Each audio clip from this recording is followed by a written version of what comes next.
పాటు సంస్థలు పనిచేసి రేపు రిటైర్మెంట్ కాబోతూ ఉన్నాడు. మరి తను ఎంఆర్ఎఫ్లో వచ్చిన నుంచి ఒక మంచి కార్మికుడిగా మరి మంచి సేవలు అందించిన కంపెనీకి మరి వారు చేసినటువంటి సేవలు అమోఘంగా ఉన్నాయి కంపెనీలో. మరి వాళ్ళు డ్యూటీకి వచ్చినంటే మరి తను సొంతగా మంచిగా పనిచేసి మంచి పేరు చేసుకున్న నర్సింగ్లో మరి అక్కడ పని విషయంలో మరి నర్సింగ్లో వచ్చినంటే డిపార్ట్మెంట్ 7 క్యాలెండర్లో మరి 100% ప్రొడక్షన్ కంపల్సరీ కావాలని తాపత్రయం ఉన్నటువంటి వ్యక్తి, ఒక మంచి వ్యక్తి మాకు దూరం కావడం మాకు చాలా బాధాకరమైన విషయం ఉంది. ఎందుకంటే సంస్థలో ప్రతి ఒక్కరు కూడా రిటైర్మెంట్ అనేది సహజము. మరి ఈరోజు తనయుడు రేపు పొద్దున మనం కూడా రిటైర్మెంట్ కాబోతూ ఉన్నాం.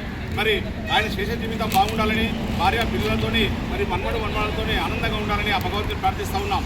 ఎందుకంటే సంస్థలో 32 సంవత్సరాలు మనతో పాటు మనందరితో మమేకమై మరి ఎంతో మంచి స్వభావం ఉన్నటువంటి నర్సింగ్లో రేపటి నుంచి మనకు దూరం కావడం చాలా బాధాకరమైన విషయం ఉంది.